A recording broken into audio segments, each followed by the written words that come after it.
Welcome back to the library, dear Wonder. Today you have come to another author's spotlight.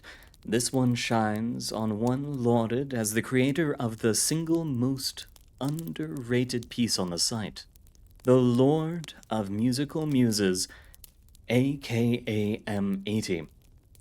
He has brought forth to us 5 stories, telling us of tales from a far-flung future, the voices of rhetoric, and much, much more. Now, without further ado, let us begin somewhere close to home. Too close. The Rat King. The inexorable coal of the book plagues your mind. In all your time in the library, you've never felt drawn to a text like you are now. Books have piqued your curiosity. You've been interested in a subject matter, but this is different. You knew the book was terrible when you first saw it. Sitting at the end of an aisle, backed by a stone wall, was a lone podium, the book resting on top. You felt the gravity of the tome, your feet sliding across the wooden floor towards it, your vision tunneled as the cover came into sight, your ears beginning to ring. Terror filled your heart, adrenaline giving you the kick you needed to break yourself away. You fled the stacks, retreating to your way, looking to separate yourself as much as you could from the book. You didn't escape it. It has taken root in your mind. It seeps into your every thought.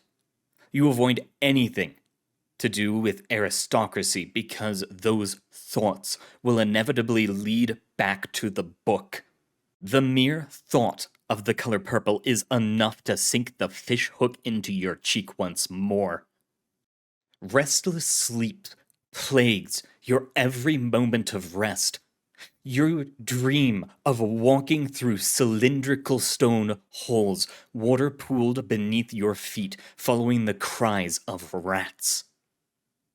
As you get closer to the sound, it transforms into a beautiful choir, but you never reach it before the dream is broken by the light of morning, feeling just as tired as you were when you rested your head.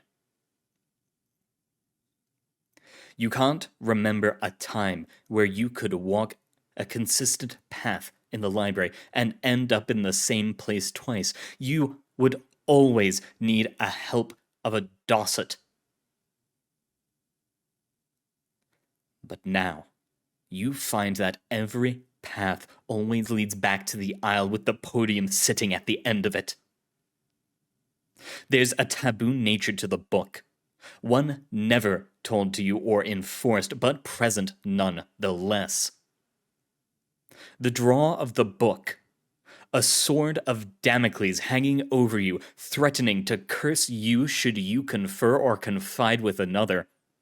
Isolation has driven you to the edge. It has all become far too much to bear. You walk aimlessly through the stacks at the library, knowing where you will eventually arrive at. It takes 20 minutes, but you turn another corner and see the podium at the end of the aisle. You feel the gravity again. You feel your feet shuffling. The ringing from before is replaced by the choir you heard in your dreams. The faded purple cover greets you. The gold calligraphy title, The Rat King, etching itself into your eyes. You open the book. The crackling of the pages silences the song in your ears. The world has become unnaturally quiet. No sensation exists outside of your visual perception. You no longer feel the thumping of your heart. The sensation of holding yourself up against gravity has disappeared. Saliva has stopped filling your mouth. You don't even know if you're breathing.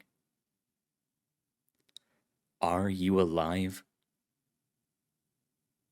You gaze at the words in the book, engulfed in ataraxia.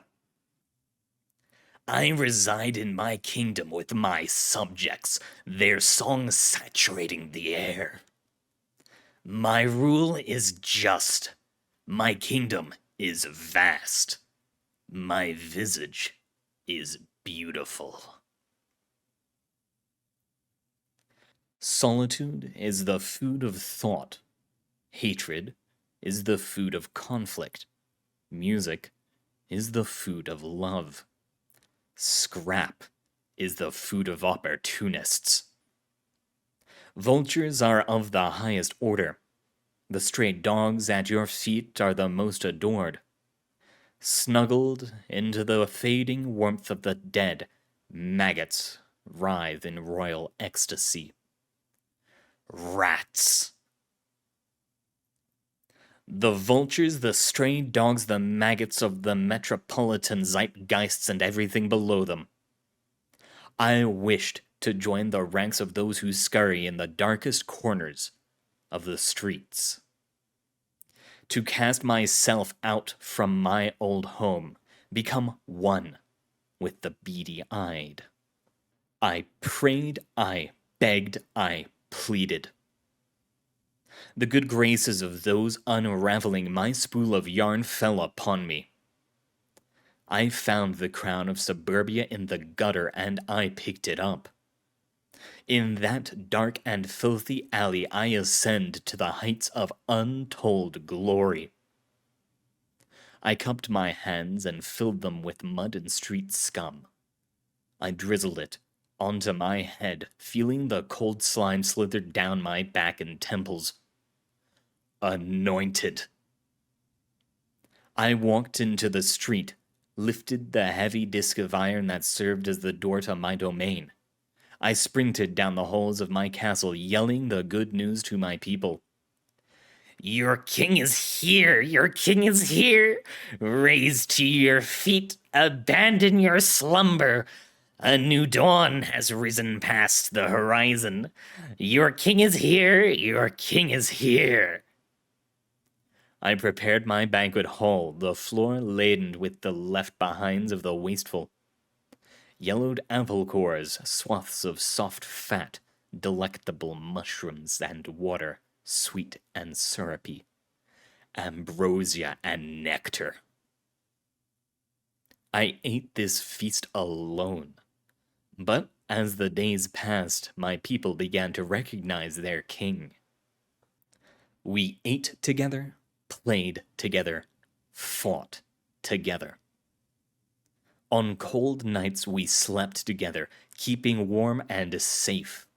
My kingdom flourished, my people heeded my every command. The remaining evidence of my former life rotted away, leaving me bare to the world like my brothers and sisters. Still did the crown remain upon my head when all else had withered away. My people taught me to scavenge, how to mark territory, how to keep it. In return, I taught them art, dance, music. I, the conductor, my people, the choir.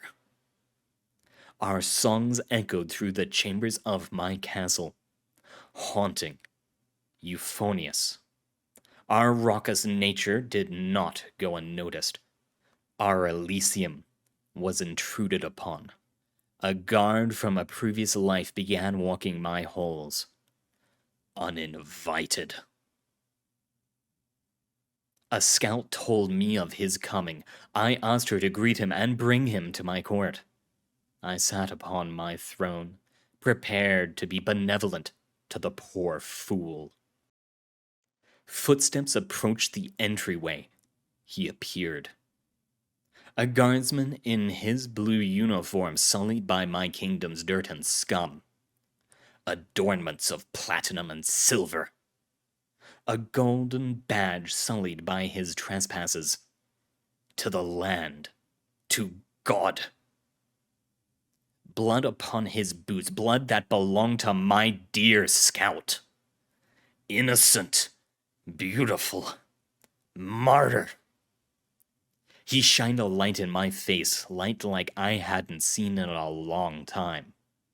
I hissed at the light. He greeted me with a shaky hello. He did not kneel. He did not render himself prostrate at my feet. He brought with him demands for knowledge. He demanded my name. I am the king of my people. My identity outside is that of nothing. He demanded my past. I once was hollow. Now I am fulfilled. He demanded my home. I reside in my kingdom with my subjects, their songs saturating the air. He demanded my family. Their eyes flashing in the darkness as he scanned with his flashlight the answer. He demanded my cooperation, demanded that I come with him. For this I groaned with disdain. I had welcomed him into my home, showed him mercy despite his maleficence. In return, he sought to usurp my reign. I called for my people, commanding that they make him submit. He fell to the ground in a panic, my people viciously attacking him. For this I feel no remorse. I pinned his arms with my knees, my hands prying his mouth open until there was a crack. For this I feel not a twinge of guilt. I sunk my teeth into his tongue, pulling the wriggling muscle until it tore. For this I feel great satisfaction. As the blood pooled and he choked, my people tore away at his flesh. A grand feast. I swallowed, satiated by the pleasure of protecting my people. The guardsman transformed into a writhing mass of brown, black, and gray. My people cried out in praise. They thanked me. They thanked me for protecting them. I crushed our enemies underfoot. They thanked me for providing for them. I brought food to their table and bones to gnaw on, keeping their teeth in check. I've lavished them with opulence. I was their righteous king. They were my subjects. My heart swelled with love. My lips dribbled blood onto my chin as I grinned, watching my people feast. I licked them clean. Enraptured by the song of my people, I tilted my head back and began to sing with them. Their song still rings through my castle's halls. I have seen generations come and go, but still I sit on my throne, ageless. My people lost their luster and go gray, yet I remain. They bring forth young, sleek and handsome. The young lose their luster and go gray, just as their parents did. The young bring forth young, sleek, and handsome, just as their parents did. So the cycle continues ad infinitum, yet I remain. And so I will remain. With my eyes and ears everywhere, above and below. I know how they speak of me, the filth above my kingdom. They fear me. The man in the pipes, the sewers, the grates. They tell naughty children that I will take them away if they don't obey. If they stay out late, I'll drag them down a manhole once the street lamps begin to glow. They say that I have spent so long with my people that my eyes have turned black, that I've grown a tail, long, pink, and ugly. When they're older, they tell their teens that I'm simply a myth. Yet they still speak of me in hushed whispers, praying that I do not hear.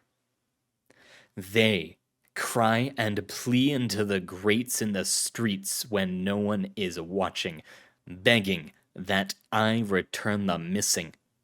The truth that they will never understand is that none come to me unwillingly. I have never stolen anyone from them. The wanderers from above come to me, allured by my majesty, drawn to my kingdom, desiring to assimilate into my people, pleading to be loved. I welcome them. I embrace them with a warm heart. I let their tears fall upon my form, for I am a loving king. My rule is just, my kingdom is vast, my visage is beautiful. I am the king of the metropolitan zeitgeists and everything below them. I will embrace you with a warm heart. I will let your tears fall upon my form. I welcome you into my fold, O beautiful member of my choir. Hopefully, we can keep the surface just as friendly as this rat sovereign. Our next story is of a far more clearly musical persuasion. Notes plucked to hum, heart plucked too. Metal tabs ping off one another, simple tones bringing forth a flood as a hand slowly cranks, memories of the long gone, gently permeating the room as the atmospheric pressure rises. 939 in the lineup. All pluck the strings, but 4 sit in a high place. They transcend above the remaining 935. They move the gut and fill it with an almost indescribable emotion. Lead and cement poured like birdshot into the stomach. Outside of my own selfish world, the same still holds true. Though what moves me cracks itself on the wall of stoicism, ones that would crumble at me seep through the walls of those who pummeled my own.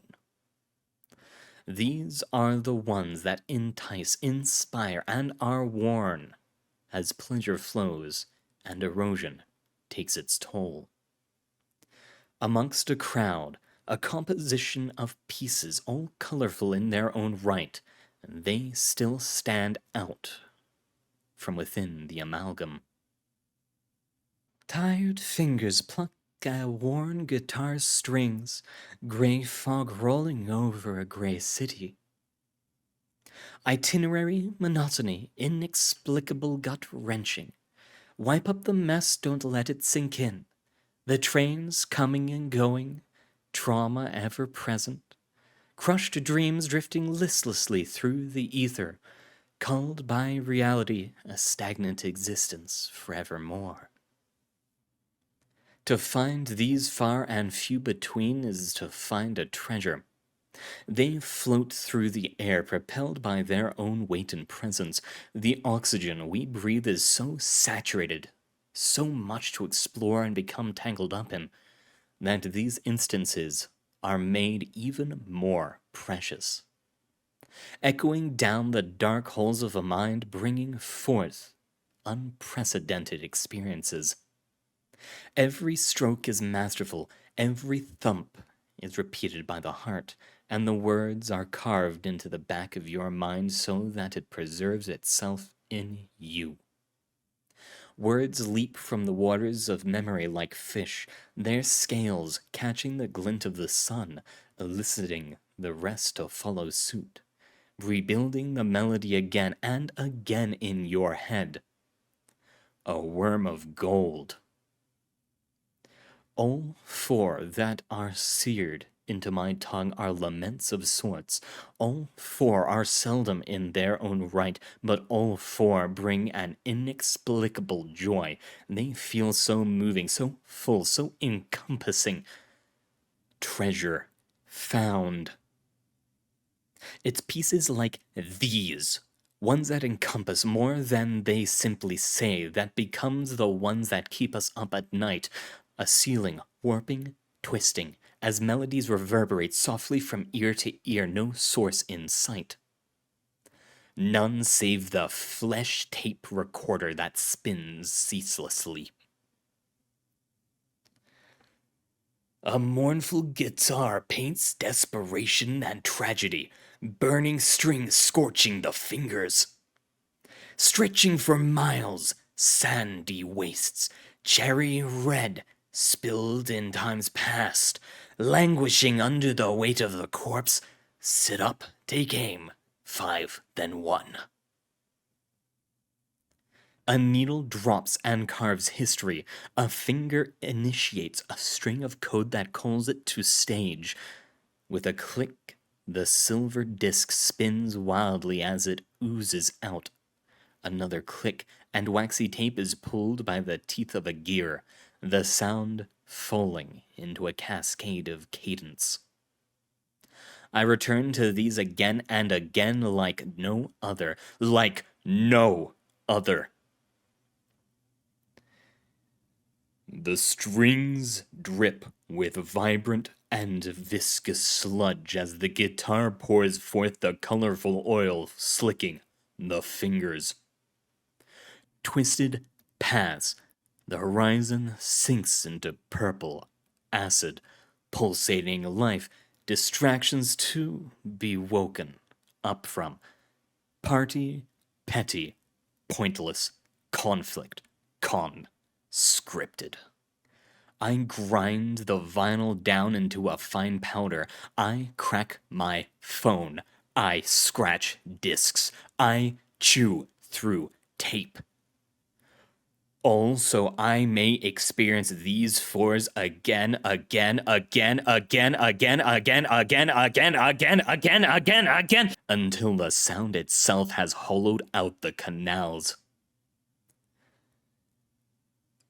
The after images of the strings solidify as time crawls, becoming a haze of moving fingers and bronze over the faded body of the guitar.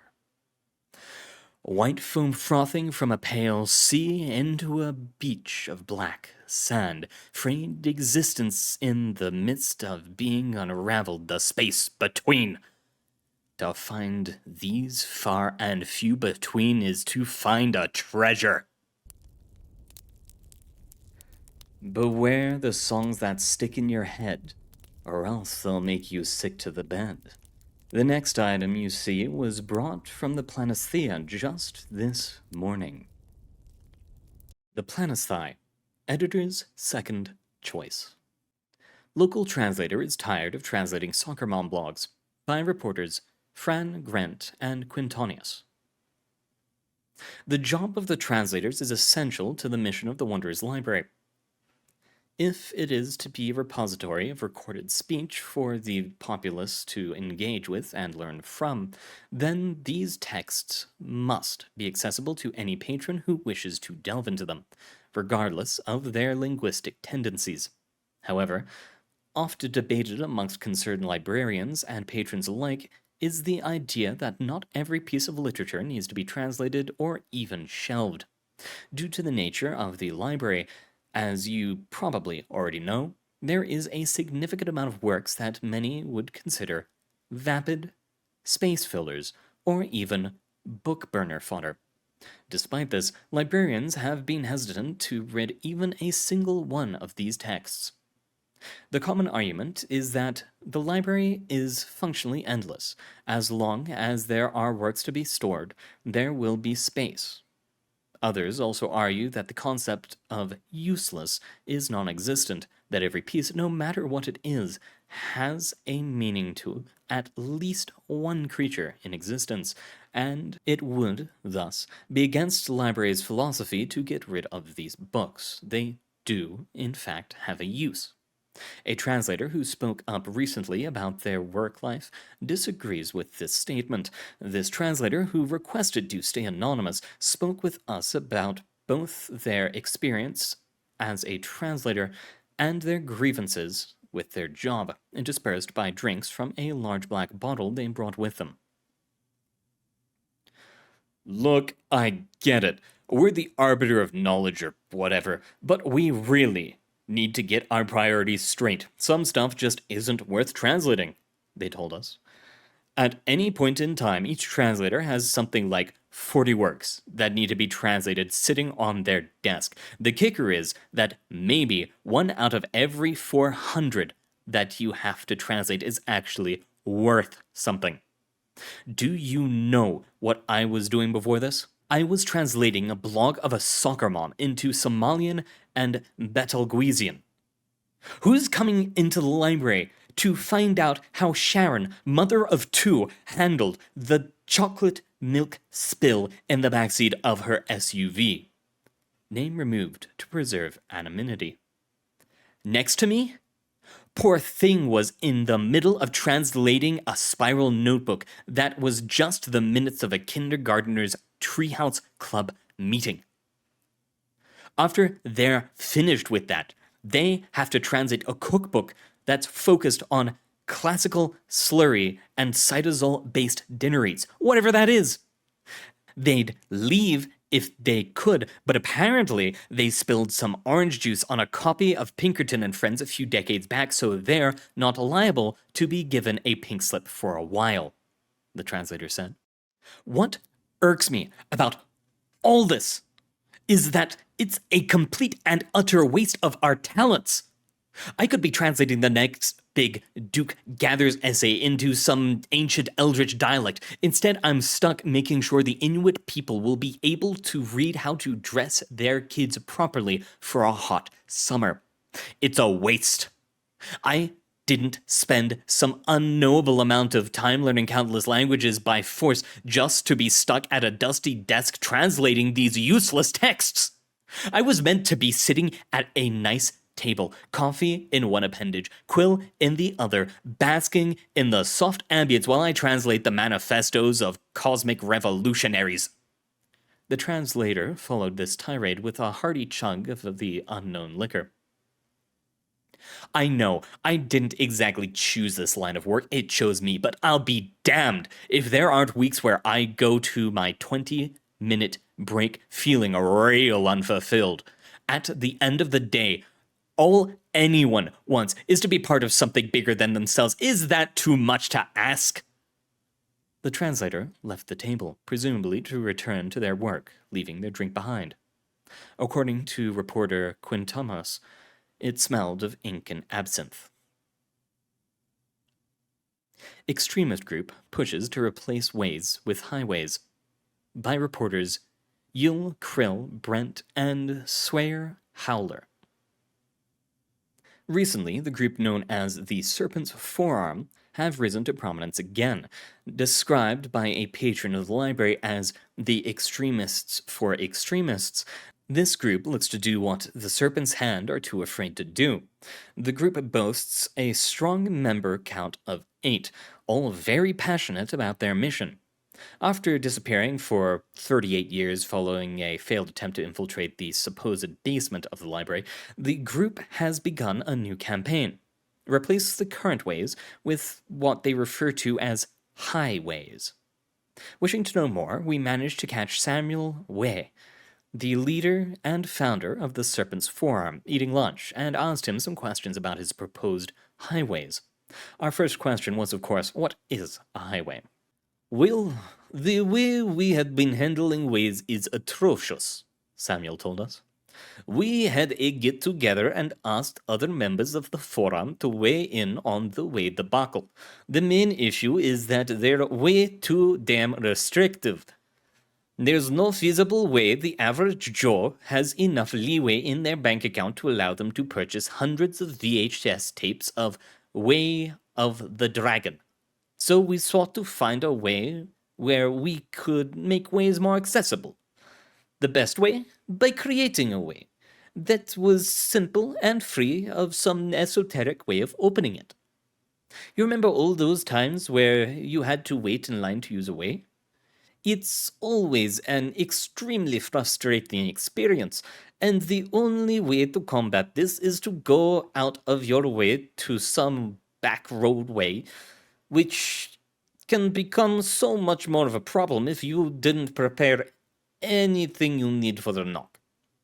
I remember one time where I was forced to go to a way that was over 40 minutes away from my usual way due to a traffic jam. My detour was further lengthened after I found out I needed a cup of whey to perform the knock, and had to stop at a Safeway to get some.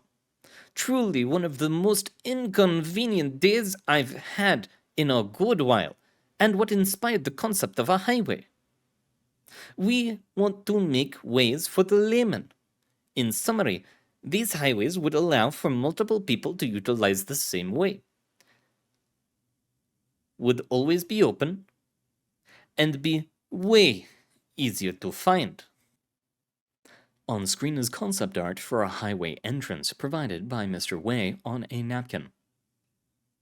The Serpent's Forearm have experienced some pushback from the Serpent's Hand for this project, it seems.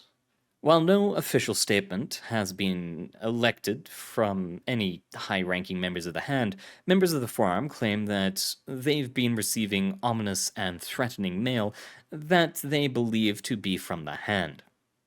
One member of the Forum, Tizita Rossi, showed one of our reporters a decophage, ransom note-style letter he suspects was sent by a member of the Hand. On screen now is the threat letter provided by Mr. Rossi.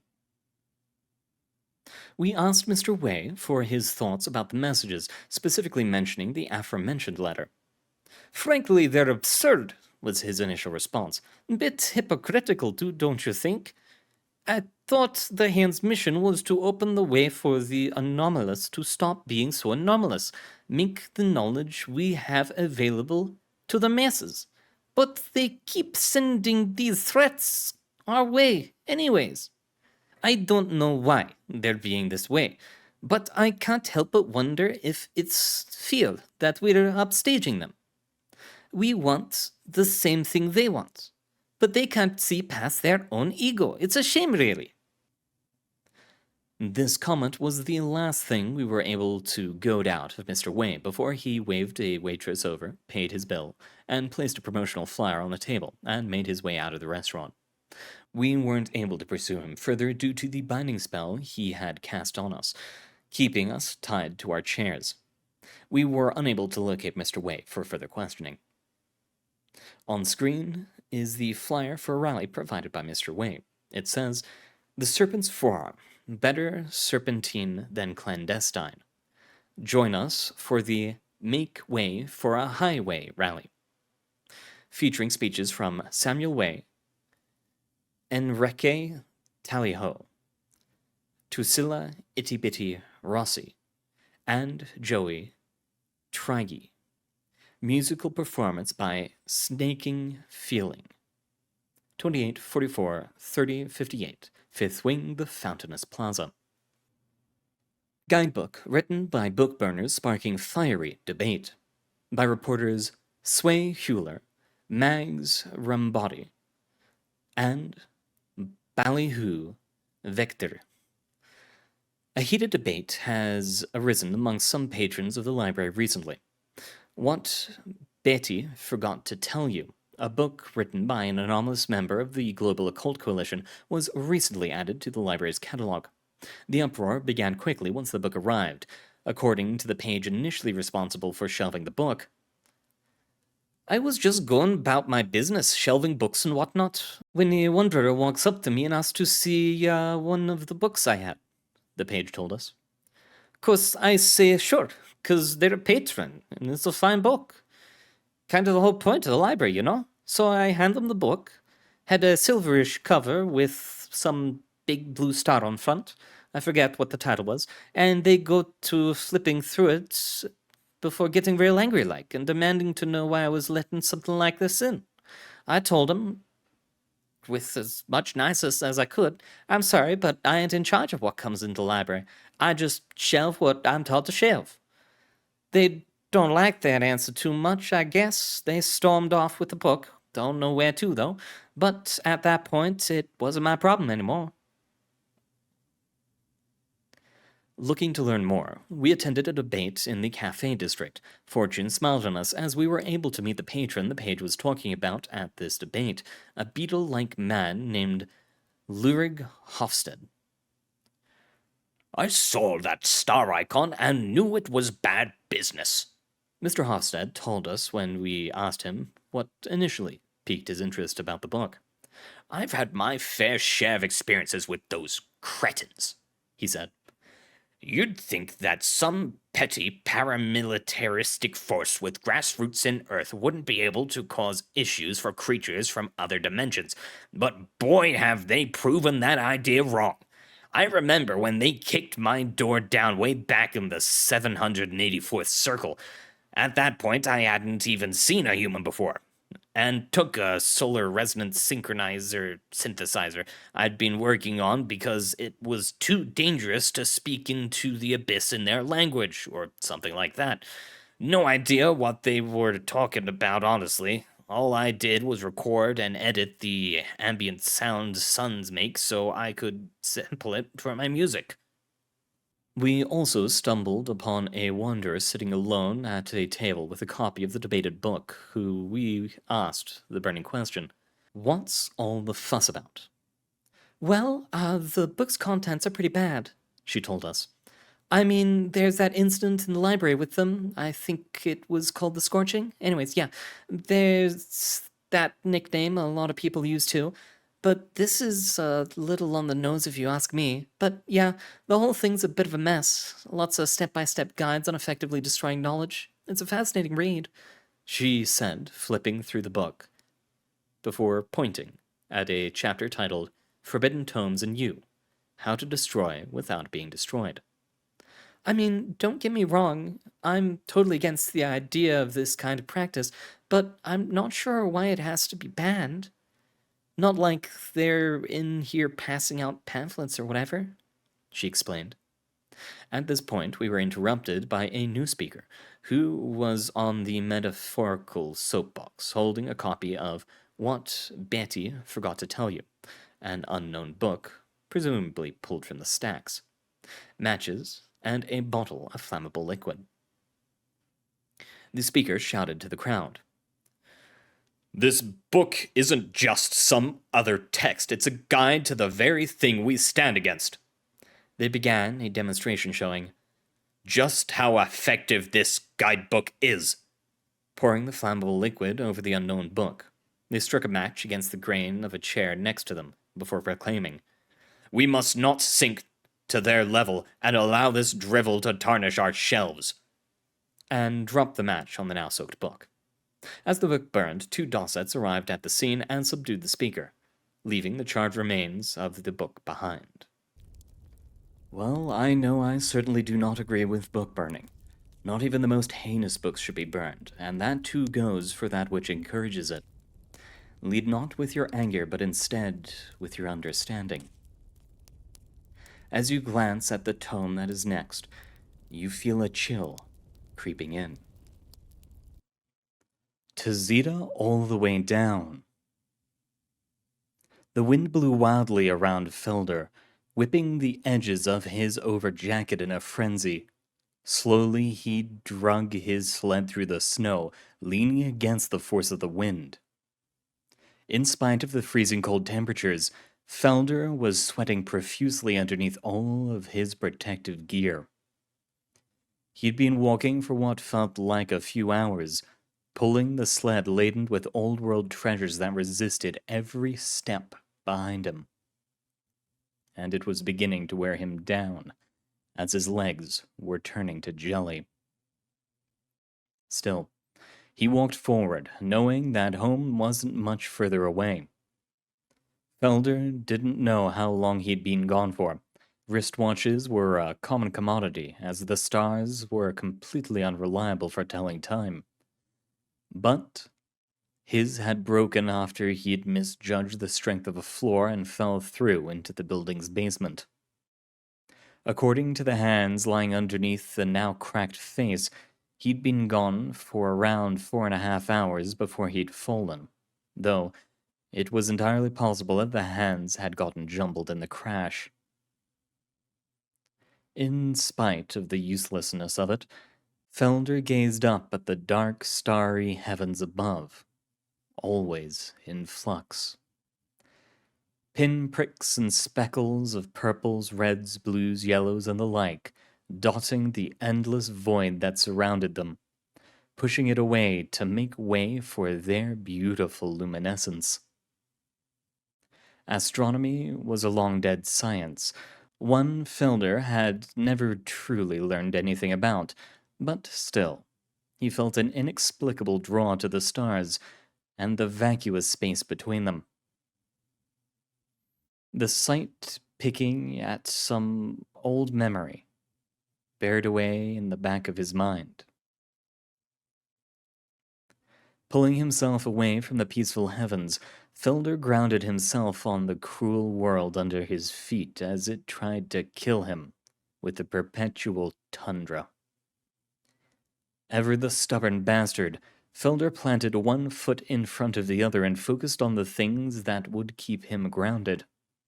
He found that doing this helped to distract him from the thoughts that drifted in and out of his mind, and that would seek to derail him.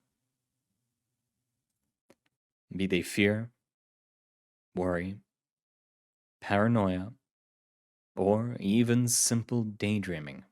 The pace of his breathing as he struggled against the sled.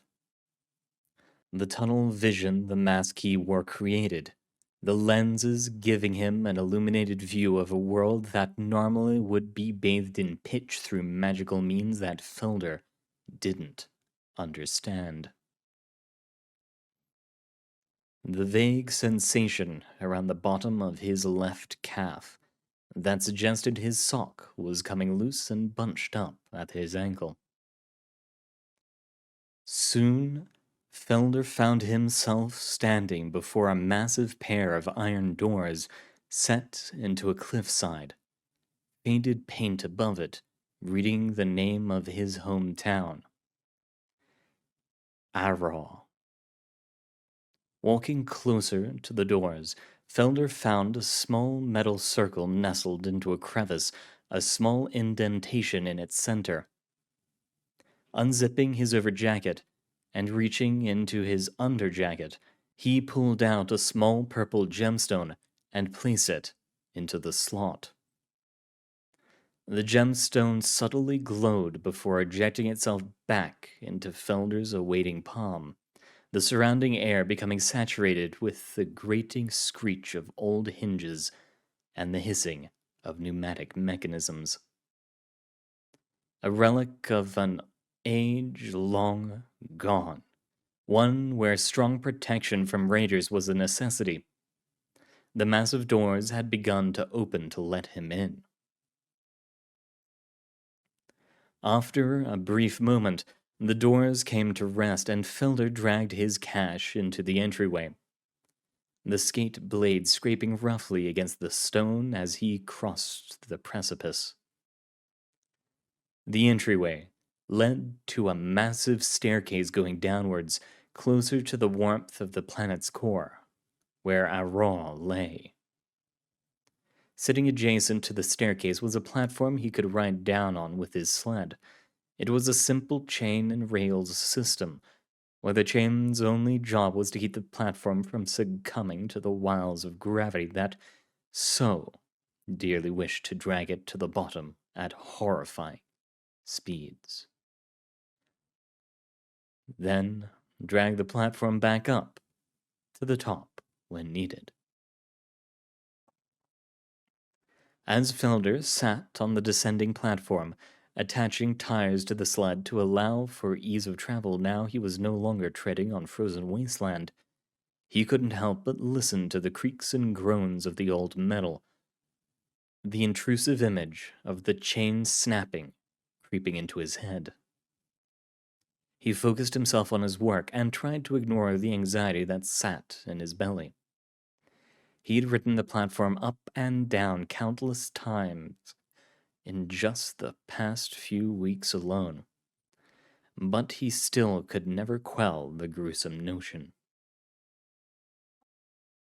Mercifully, the platform reached the bottom and Felder pulled his cache into the city proper, lit by lamps that dotted the streets and massive light fixtures that hung intermittently from the distant cavern's ceiling. Following an oft-tread path of his, winding in and out of alleys, Felder dragged the loot behind a nondescript building on the edge of the market district. Felder rapped on the large door that sat in the building's back. 2 knocks, pause. 3 knocks, pause. Then 1 knock. A few moments later, the door was cracked open and a baggy green eye peered out at him before retreating. The door slowly opened all the way, allowing Felder to roll the sled into the large storage room. Inside, a thin, jittery man beckoned him in, helping to guide the sled, only stopping to run a hand through his thin, tan hair. Felder, my man, what have you brought me this time? The man asked after the cart was brought in and the door was closed. Only the best pre-snuff garbage, Sarko, as always, Felder answered with a chuckle. Sarcophagus, or just Sarko, was something between a scrapper, a fence, and a trade runner, all at once. Felder didn't deal in illegal materials, but Sarcophagus had a reliable trade caravan he worked with and paid good money for old stuff he found appealing and felt could sell well. That was enough incentive for Felder to work with him. Gods above, look at ya! Did you just get back from the wastes? Sarcophagus asked as Felder pulled his mask off, snot caking his upper lip, cheeks red. He wore the mask so much these days that it had almost become a second skin to him. Consequently, he sometimes forgot to take it off once he was safely sheltered. No rest for the weary, I suppose. Let me go get ya a wet rag or something. Sarcophagus mumbled as Felder inspected himself in the reflection of a piece of chrome scrap. The man looking back at Felder in the reflection was tired. He didn't want to go back out for a while. He bargained with Felder about this, trying to earn a few weeks off. The discussion was cut short when Sarcophagus re-entered the storage room, carrying a wet towel in one hand and a kettle that leaked out steam in the other, 2 mugs hooked through his fingers. Another reason to deal with Sarcophagus. He almost always had some tea brewing and was more than willing to share with guests.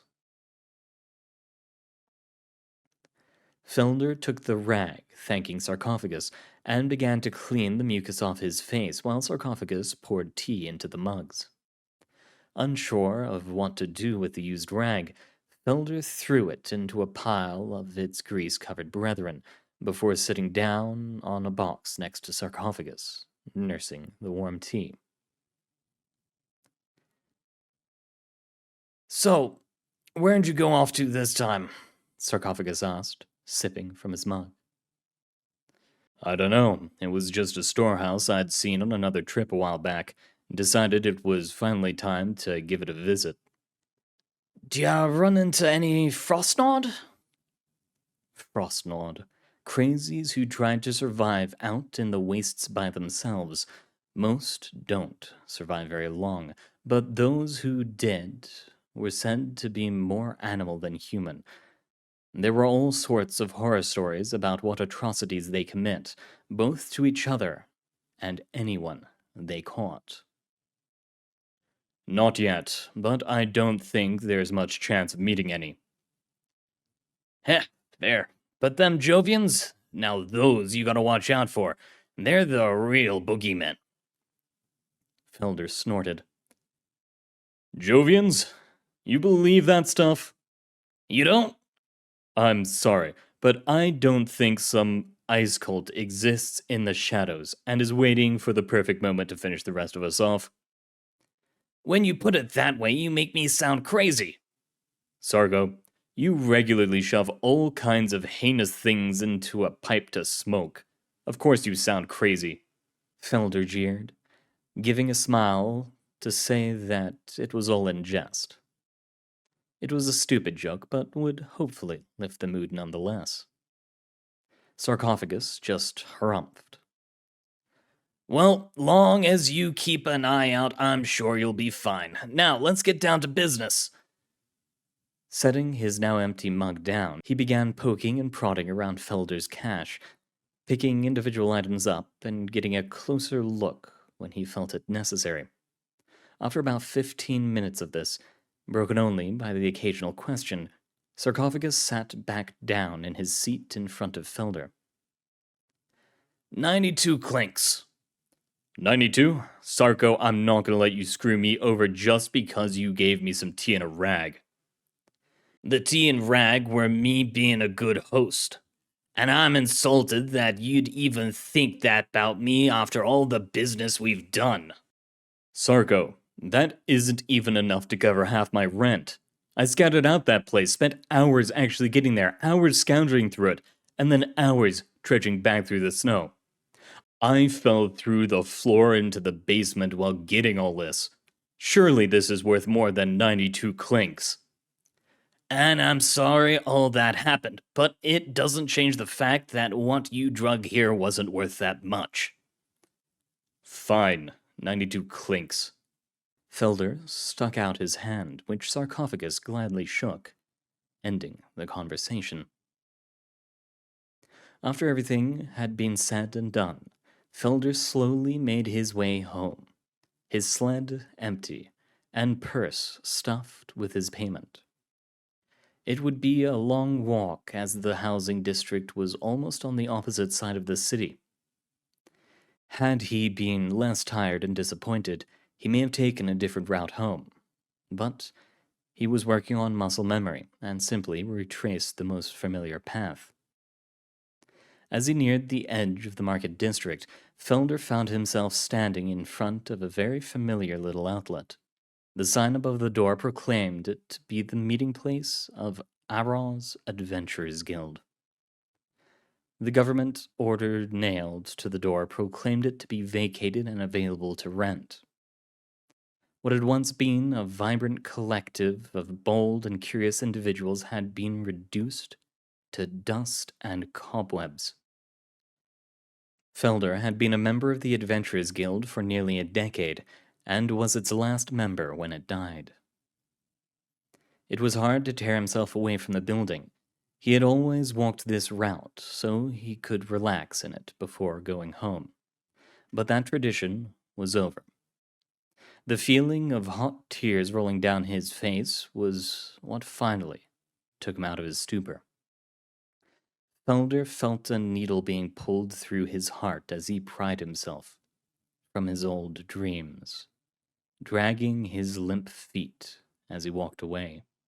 The twine of that painful needle proved to be far more winding as he continued on, phantoms of the past permeating the walkway.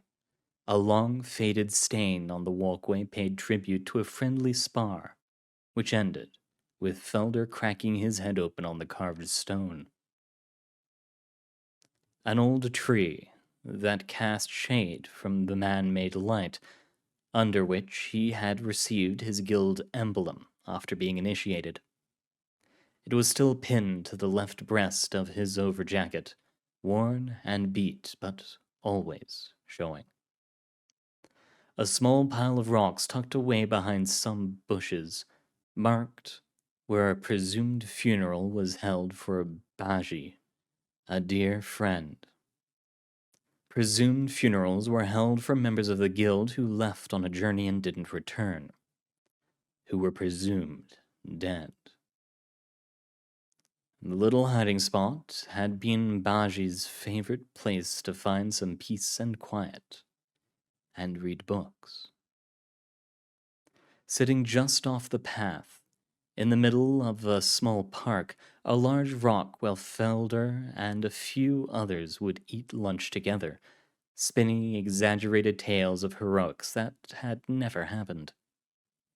They were all scavengers, but they didn't know it yet, still clinging to the image of a hero clad in armor, with endless tales to weave.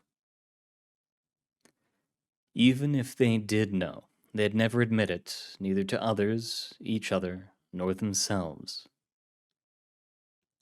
That same park was where a woman named Linda had kicked his ass after he got cocky one day, betting that he could easily take her in a fight. She quite literally ground him into the dirt, and he fell in love with her. Felder tried his best to flirt, but he was a fool in that skill set. Better at picking locks and other dexterous feats than weaving lexiconic silk. Then, 8 years ago, she left with a promise to return, but was never seen again.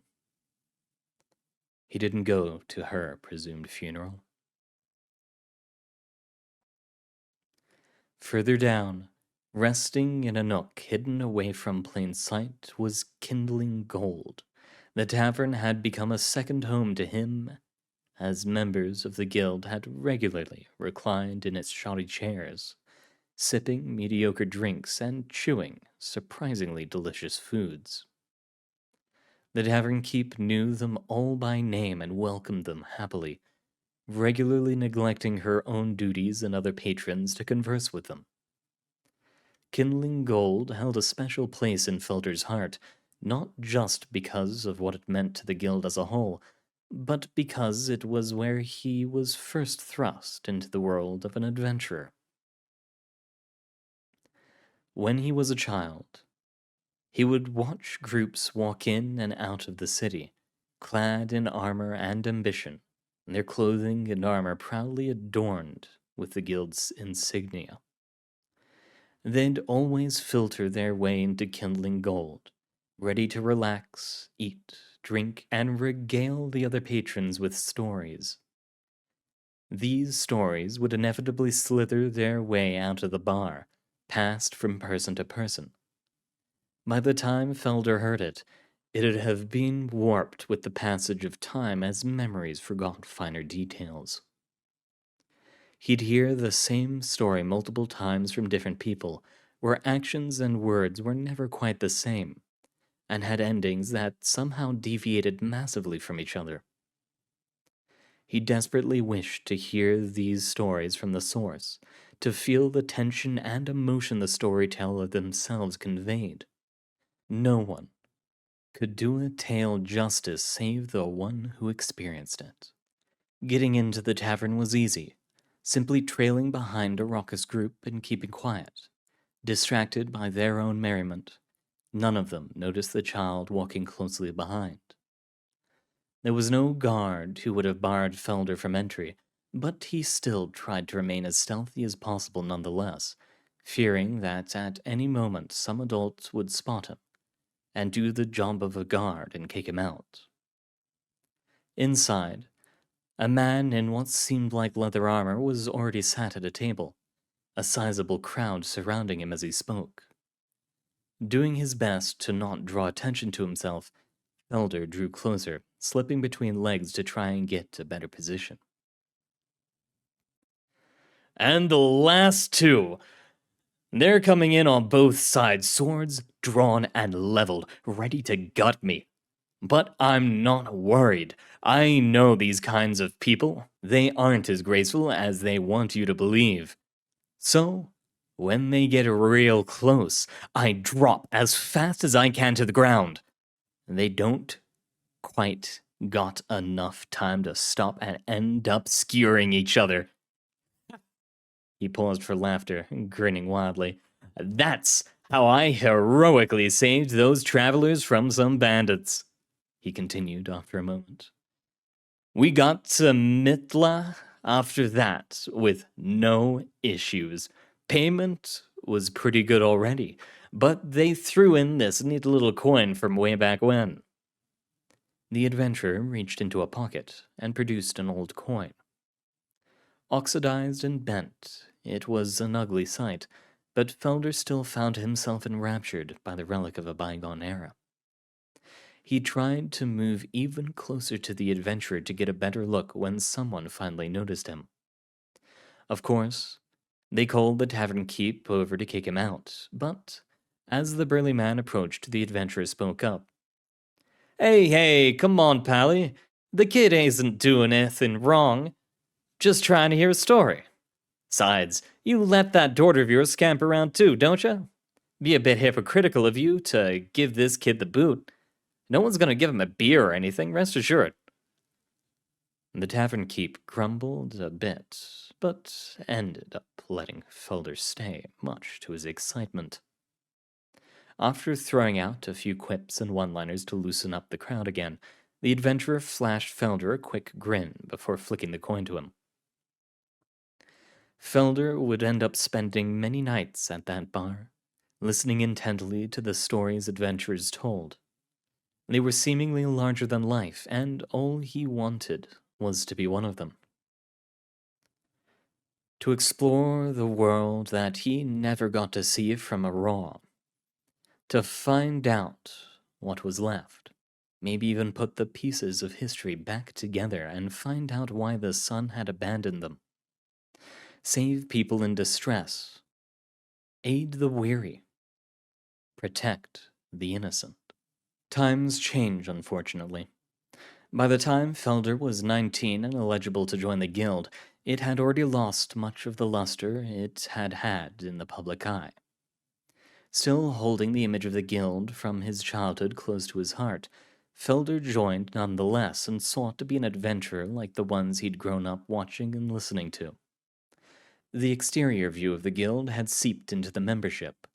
The same people who had once explored the wasteland of their own volition to scout out new territories, to combat enemies of the city, now were picking at the bones of the dead simply to make ends meet.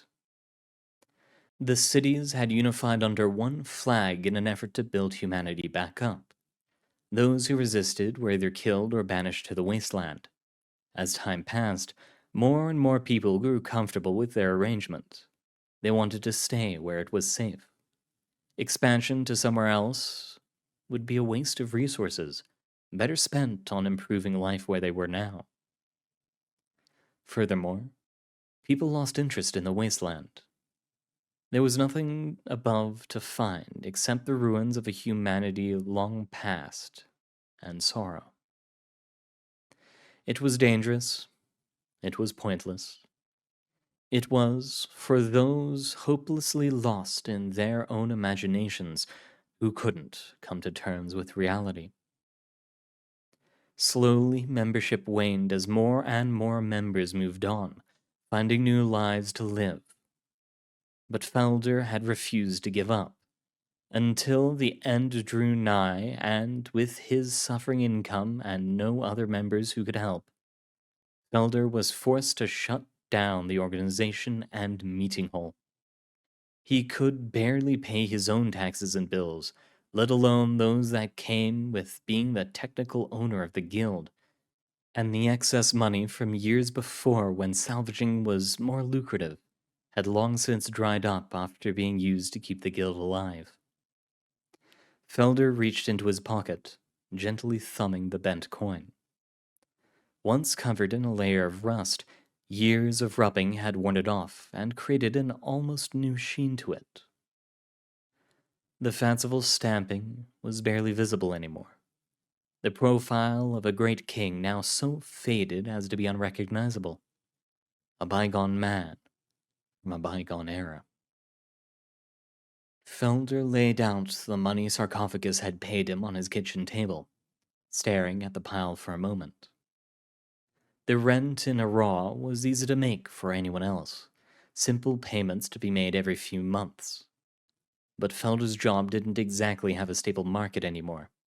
As the years had passed, salvage paid less and less as people grew more and more disinterested in the relics from the past. Collectors got their hands on what they wanted, and all the bigger name locations were picked clean. He'd have to commit to another job much sooner than he'd like if he wanted to meet rent, and still be able to feed himself. Of course, he could always ask his parents for help, but that came with two conditions: a sacrifice of his pride at the altar of humility, and a new career path. His father had told him under no uncertain terms when Felder was 19 that he believed joining the Adventurers Guild was a poor decision. He said he could see the cracks forming from miles away. Its death was inevitable. In spite of his father's warning, and the obvious decline of the guild, Felder held fast to his rose-tinted glasses and marched forward. His parents were loving and encouraging, and he had no doubt that they'd help him. But he also knew that they would demand that he quit salvaging and find a new source of income, one that was stable and safe. The conditions had never been said, but it only made sense to assume that it'd be there. Why pour money into a vacuum? Encourage a detrimental habit? Going to his parents was a non-starter. Felder would have to take care of the issue himself. As he walked downstairs to the basement of his home, thinking about his parents, Felder found himself feeling overwhelmed as the weight of everything happening came to a rest on his back. He sat down on a step, leaning against the wall for support as the thoughts raced through his mind, detailing every possible negative outcome. Suddenly, all he wanted was to be back home with his parents. He wanted to be playing cards with the both of them. He wanted to be annoying his mother by giving the answers to puzzles in the newspaper. He wanted to be drinking coffee with his father in the evening as they talked about whatever came to mind. He wanted to hug them, his father squeezing him tight and his mother kissing him on the cheek, all of which would be an affirmation that everything was going to be okay, that the world wasn't truly crumbling around Felder. He sat in the stairwell for a while, letting the feeling wash over him until it dripped down his form and leaked out through his feet. He felt hollow and tired afterwards, but that didn't matter.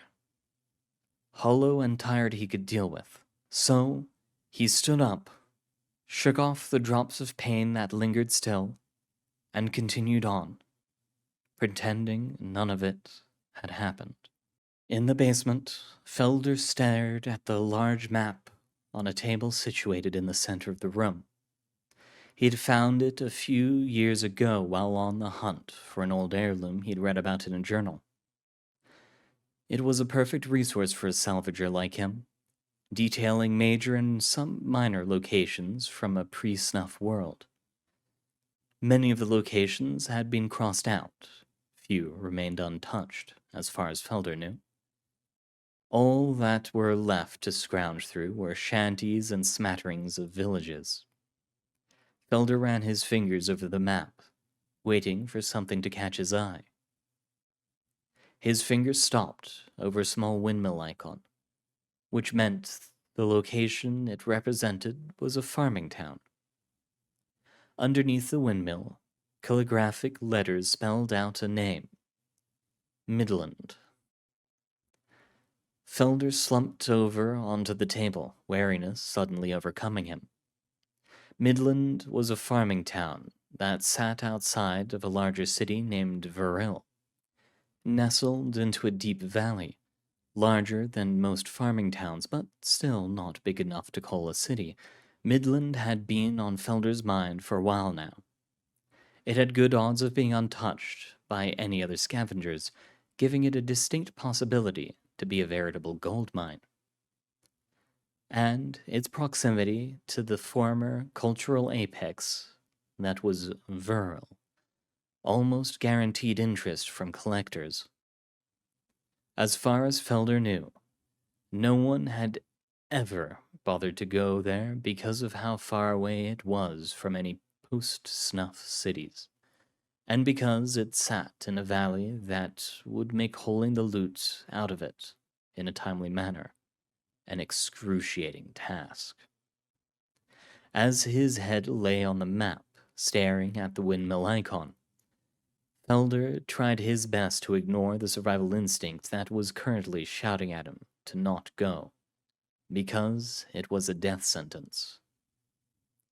Based on his experience with salvaging, he estimated that even a middling haul from Midland could possibly keep him financially secure for a year or two. If he found even one piece of metal with an official stamp of some sort that proved it was truly from Midland, collectors' purses would open wider than ever to own something from such an unknown and whispered about town. Felder closed his eyes, steeling himself for the journey to come, praying that it wouldn't happen. He stood in an open field, the likes of which he had never seen before. Seated on the horizon were mountain ranges, seemingly so far away yet close enough to grab hold of and pull oneself up upon. Felder looked down. Green grass, soft and luscious. The color was deep and vibrant, contrasting the gray blues of the overworld and yellow-browns of the underworld. Felder realized he was barefoot as the dense and thriving grass slithered its way between his toes and pressed against his soles. The sensation was utterly alien. The sky, too, enraptured him. The black smear, dotted with colorful sparks, was replaced with an acidic haze of deep blue that transitioned into purple clouds, creating smatterings of gray against it. As he gazed in awe of the sight, the blue and purple began to give way to reds, oranges, and yellows, as light began to pour into the valley. A star appeared behind the mountains, closer than any star Felder had seen before, so close that he could swear he counted the rays of heat and light that came off it. It rose and rose and rose until it was enthroned in the white light above the mountains. A harmonious chorus of tones unknowable and unspeakable washed over Felder, rupturing his eardrums. The blood flowed from his ears, ran down the sides of his face, and dripped from his jaw. Felder grinned. The music of the spheres rolled over the lands, guiding Felder's mind to the beautiful and perfect synchronicity of existence. A shadowy talon eclipsed the burning light, rearing back before it. Felder felt himself involuntarily take a breath for the first time in eternity, blinking. The whole of everything was still, atoms watching in anticipation of the inevitable. The muscle in the talon released its tension, letting it simply fall forward onto the star. There was no great cacophony, no ringing, clanging, simply the absence of all sound followed as the star cracked. Yolk began to seep from the crack, dribbling down the side of the star before falling to the earth behind the mountain ranges. The crack grew wider and wider, more and more yolk spilling out, bringing the light with it. The sky darkening. The sound of cascading fluid rolled through the valley, the yolk splashing out of the mountains and running through the plain. When it reached Felder, it was freezing water, frothing and malicious, sweeping him up and throwing him about as it drug him along helplessly. As he choked on water so cold it numbed his throat, he struggled to gain some control over the river's current, but was victim to the wiles of the rapids, its many hands pulling him back under whenever he managed to breach the surface. Felder found himself washing up on the shore of a frozen beach, the valley transformed into a cold sea. He retched and retched and retched, coughed and coughed and coughed, yet the water in his stomach and lungs claimed domination over the acid and air. Felder lay on the sand, weighed down by the burden of the sea. The sky above him was the endless black he was familiar with, smatterings of stars glimmering in the distance. One star went out, then another, 2 more, 10 more, 50, 100, thousands, millions. The sky was tar, thick and sludgy as it swallowed the last beautiful thing Felder had left. His head lolled to the side, anchoring to the ground by the sea water that now permeated his whole being. She stepped on the water, freezing it with every step. A vaguely feminine humanoid composed of ice and nothingness, lightly stepping on the sea. Her air was flowing ice crystals and hoarfrost, vapor filling in the gaps. Her face emptied into an endless fractal pattern. As she stepped closer and closer and closer to Felder, the sea in front of him came to freeze too. He felt the sea in his belly and lungs solidify. He tried to speak, but his tongue was stuck to the bottom of his mouth and his lips were frozen stiff.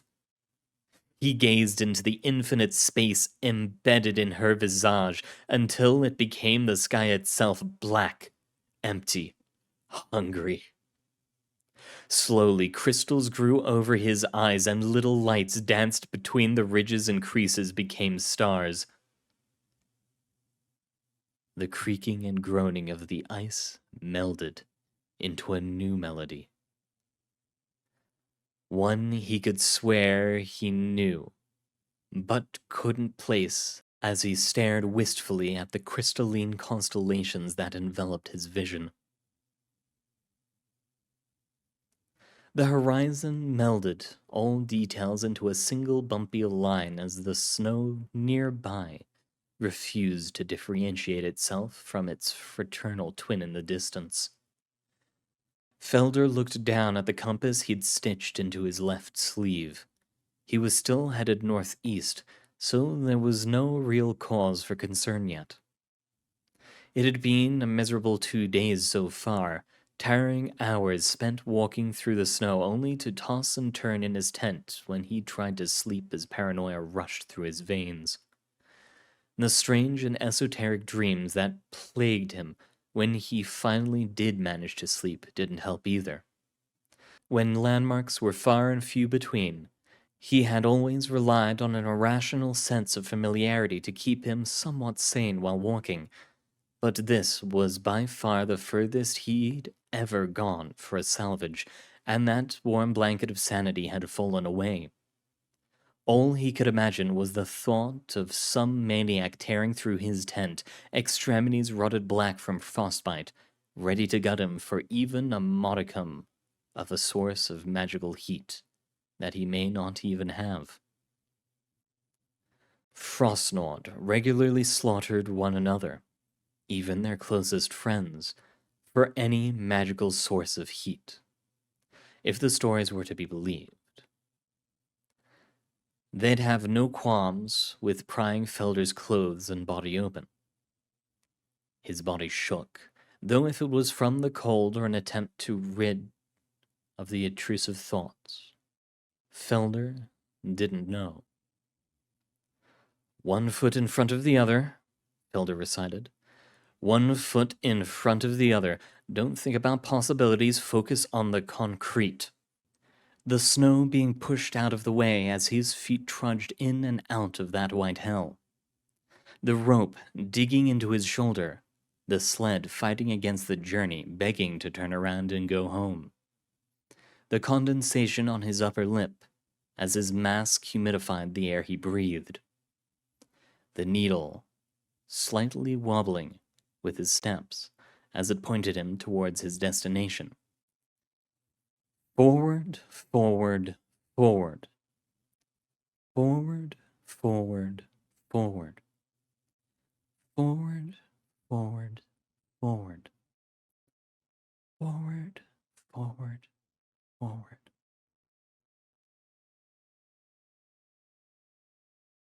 Hours into the 3rd day of the expedition, Felder finally found himself standing over the precipice of the valley that housed Midland.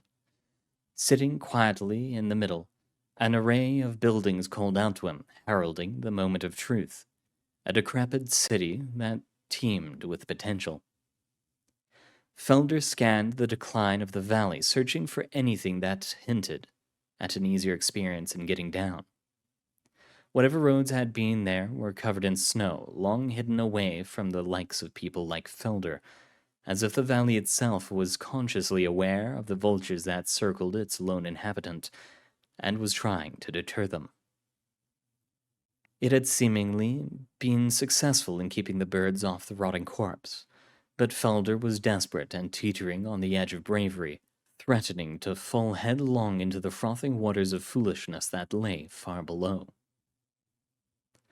Felder took a step forward, draped in the robes of a charlatan, plunging into the unknown depths. The journey down the steep decline of the valley was less of a walk and more of a stumble, as Felder attempted to keep his footing on the unknowable terrain hidden beneath the snow, and keep hold of his sled that constantly threatened to pull him down with it, should he make one misstep. Mercifully, Felder reached the bottom without incident. Though he couldn't help but think about the arduous task of pulling the sled, hopefully laden with loot, back up and out of the valley that would inevitably come. Pushing this thought back, Felder set his eyes on Midland and began trudging through the snow once more, sled at his feet. As Felder broke the border of Midland and found himself in the town proper, his eyes darted around as his brain fired off that something was unusual about the place. Finally, it hit him. The snow around the roads was shallow, far shallower than would be expected. Something about this shallowness shot off impulses in his brain, dug a pit in his stomach, but still, he couldn't quite figure out why. No immediate danger presented itself, though, and Felder needed to establish a building to camp out in. So he shoved this feeling down, where he had shoved the future hill climb, and continued on his way, deeper into the town. As he passed by building after building, home after home, storehouse after storehouse, Felder took mental notes on what looked promising and what didn't. The buildings were in poorer condition than he'd expected them to be. Scratched and splintered wood littered the main pathway, most likely caused by animals in that short time after the extinguishing, as they attempted to survive. Felder's eyes were brought to the snow in front of him again. He'd been so focused on the buildings that he'd stopped looking at the ground. Gazing around, he felt his stomach tighten as he saw various winding tracks of footprints thread to and from buildings, one of which led to a door that had been left ajar. Felder began to put the pieces together in his brain as his adrenaline began to spike. The snow on the outer edges of Midland had been shallow because they had been tread on, and subsequently smoothed over by a new layer of snow, and here Felder was, sitting in the middle of the town, in more danger than he had ever been in. He didn't know who was here, nor how many there were, but Felder knew that he needed to get out of the street and hide lest he be spotted. as there was little chance that whoever was here was friendly. Felder broke out into a sudden sprint, abandoning his sled, and slid into the small alleyway between two large storehouses, ducking into the shadows. His breathing was deafening. He focused on slowing it down, trying to keep his wits about him. Crunch, crunch, crunch, crunch. Felder swung his head around. Someone was walking nearby. Where? A figure lurched by the alleyway in the direction of Felder's sled. He could practically hear the blood rushing through his veins, his ears ringing with the flow. Slowly, he crawled forward, quiet as he could, until he could peek around the corner. The figure was standing over Felder's sled, walking around it, poking it with a metal rod they held in their hand, murmuring incomprehensibly to no one. The patchwork clothes they had draped over their figure hid the finer details from Felder, though it seemed that they could fall away at any moment. They were so threadbare and rotten. Fear coursed through his every sinew, making him weak in the knees. Felder sank to the ground, trying to decide what to do next. He was suddenly aware that he was hyperventilating again, white noise filling every inch of the mask. Once more he closed his eyes and focused on maintaining a steady rhythm with his breath, assured that he was hidden from the unknown figure. As he steadied himself, the cacophony dissipating, he heard it. Crunch, crunch, crunch, crunch, crunch, crunch, crunch, crunch, crunch.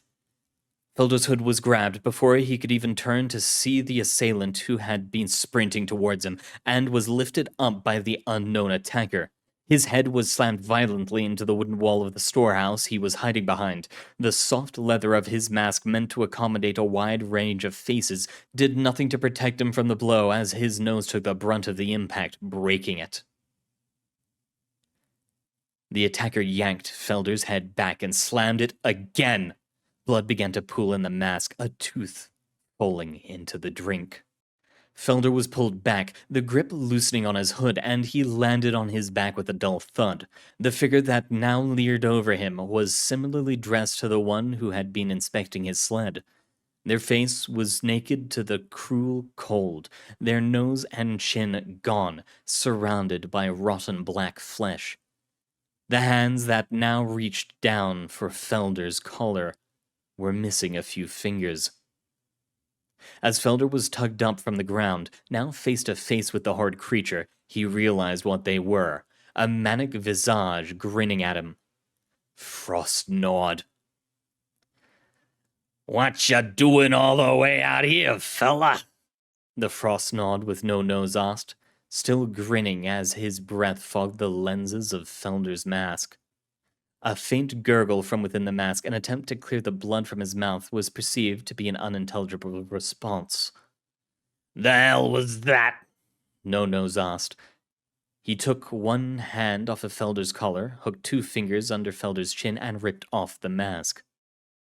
The sudden shock of the cold made Felder involuntarily gasp as the blood that had been sitting in his mask ran over the sides of his face, quickly cooling and beginning to freeze. His eyes rapidly blinked, trying to adjust to the sudden darkness now that the aid of the lens were gone. From within the darkness, the shadow of the frost gnawed that held him hissed, Come on now. Got you out of that muzzle. Now speak up, little puppy. Felder sputtered, trying to catch the breath that had abandoned him.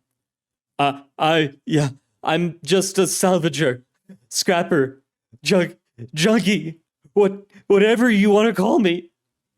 Oh, a little vulture, huh? Come to pick at some bones, birdie? His face seemed to tighten in anger. Come to pick at our bones? Felder shook his head fervorously at the figure whose finer details were returning. No. I didn't know you were here, I swear. Liar! No-Nose yelled at him, a spray of spit misting Felder's face. His vision having further adjusted, Felder could see that the other Frostnod, the one who'd been investigating his sled, had arrived on the scene. Who's this? The investigator asked No-Nose. None of your damn business, you mongrel snow-eater, back off! He shot back, putting his hand on Felder's face as if to hide him.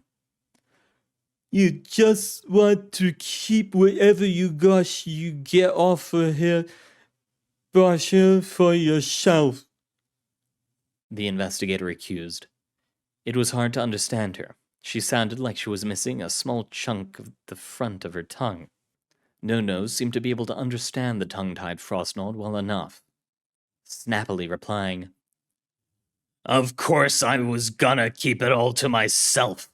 Like hell I'd share even a single heat crystal with the likes of you. Heat crystals. Small little gems that magically radiated small amounts of heat, barely enough to keep your fingers warm when paired with thin gloves. You slimy rat. I swear I'll kill you. I'd like to see you try. No-Nose let go of Felder, who fell back to the ground. No-Nose, seemingly having forgotten about Felder, stood up to meet Tongue-Tied. Felder began to slowly crawl away as the two began to yell at each other. As he slowly shifted away from the two Frostnod, trying to make his escape, Felder heard the argument devolve even further, but he didn't dare look back. He simply focused on moving forward, moving away from the quarreling pair. They began to physically struggle. Felder continued to shimmy through the snow, his face going numb. One was knocked to the ground. Felder knew that he'd lost some part of his face to frostbite without his mask, but he didn't care. He needed to get back home. A hollow whack came from behind. One of them, presumably tongue-tied, cried out. Felder kept moving inch by inch. Another hollow whack, another cry. Felder licked his lips trying to moisten them, only for them to crack and bleed anyways. The sound of violence continued long after the cries went silent. Don't look back, don't look back, don't look back, don't look back, don't look back. Footsteps creeped up behind Felder, who began trying to stand up, but stumbled as the world suddenly swirled around him and fell prone. Before he could recover, a heel smashed into his spine, causing him to cry out.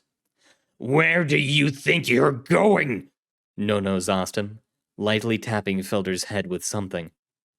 All Felder could see in his periphery was something dribbling off, whatever he'd been tapped with, the viscous liquid pooling in the snow next to him. You made me do that! You made me do it! The anger in No-Nose's voice seemed to begin to mix with sorrow. It's all because of you! I don't know what you're talking about. I haven't made you do anything. You turned her against me! Suddenly, the boot came off his back and he was grabbed again. No-Nose spun him round to show him the scene he'd so desperately tried to avoid. A few feet away, the body of Tongue-Tied lay in the snow, her head turned to a pulpy mess, a pink and red smattering of soft tissues mixed with the shards of bone.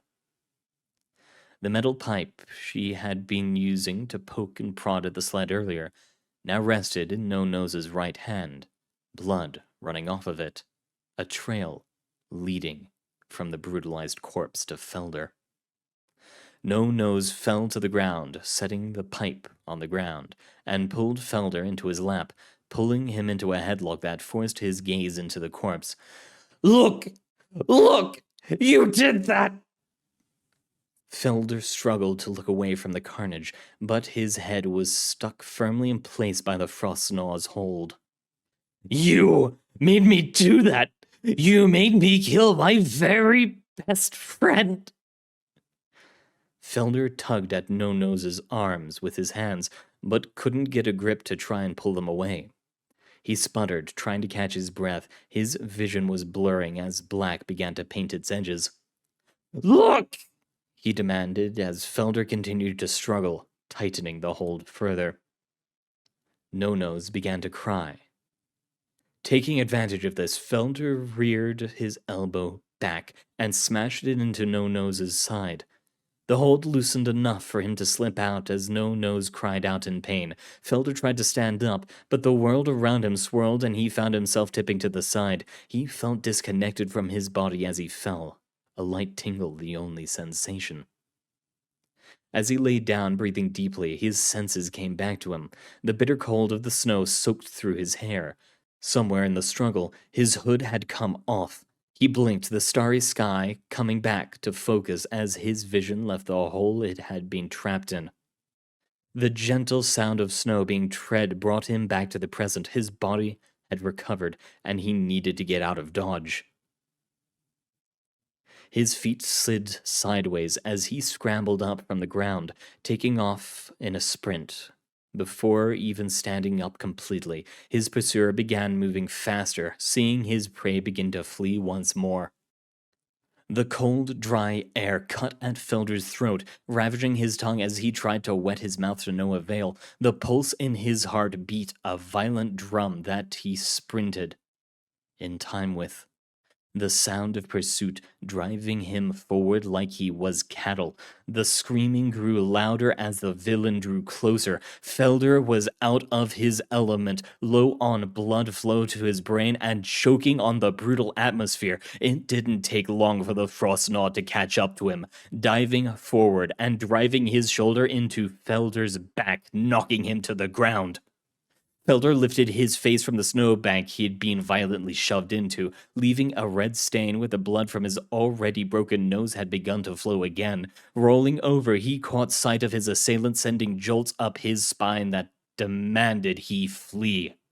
Before he could fully reorient himself, No Nose slammed his foot into his chest, pinning him once again to the ground. Already weak from the blood loss and chokehold, Felder found that he couldn't shove him off.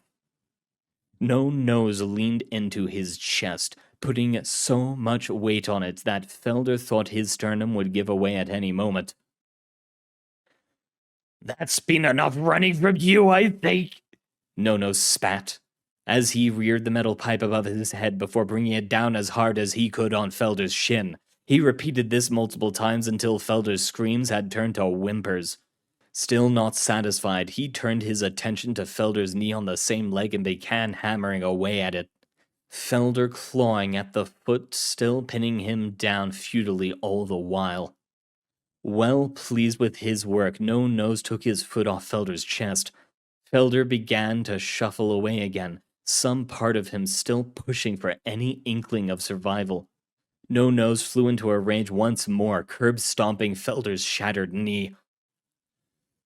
"Stay still and take your punishment!" No Nose stood over him, raising the metal pole once again before bringing it down on Felder's head. Felder was only slightly aware of the sharp clang the metal pole elicited when it hit him, his hearing filled with a muted fuzz as his vision blurred. Again, the pole came down. Again! Everything was a dull sensation at the edge of consciousness for Felder. His jaw felt crooked, and he wasn't sure he was seeing out of his left eye anymore. Seemingly satisfied with the carnage he'd inflicted, No Nose slowly limped away from Felder's mangled form, murmuring unintelligibly under his breath, broken occasionally by him choking on the sobs in his throat. With the Frostnaw having moved on, Felder was left only with a disoriented view of the dark, starry heavens above. Always in flux. Pinpricks and speckles of purples, reds, blues, yellows, and the like, melting with the pitch void around them to make a kaleidoscope of beautiful bodies, millions of miles away, yet all gathered to witness his end. As he stared at the painting above him, the fresh oil dripping and smearing, Felder remembered a lullaby his mother used to sing to him before bed, gently cooing him to sleep. "Now, dearest, I wish you the best. Lay your head down to rest, so that tomorrow you may smile. One that lasts for a while. Felder found himself trying to sing along with the memory of his mother, his jaw refusing to move properly and blood trickling down the sides of his mouth as his tongue writhed and shoved loose teeth aside. Now, dearest, I wish you the best. I pray you keep warm at my behest. For even without a cover, you can be warmed by the love of your mother. Felder realized that his mother didn't know where he was, where he had gone. No one did. Would she miss him? Would his father miss him? Now, dearest, I wish you the best. I wish that not in jest. Tomorrow is a new day, and today is where the past will stay. Yes. Yes, they would. Surely they would. Now, dearest, I wish you the best, and I make but one request. Chase after your dreams, sweet pup, even after you have woken up. He smiled to no one in particular, blood spurting from his lips as he tried to stifle a giggle only to cough gently. Serenity had taken hold, squeezing his brainstem to drain it of all the lizard worries and stressors. Now, dearest, I wish you the best.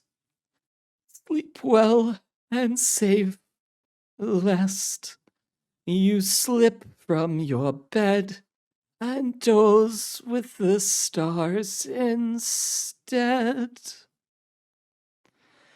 He could swear he felt his mother kiss him on the forehead as he closed his eyes, drifting off to sleep, hoping to dream about the stars above him, where he would float through the vacuous waters of space, swimming to meet their supposed warmth.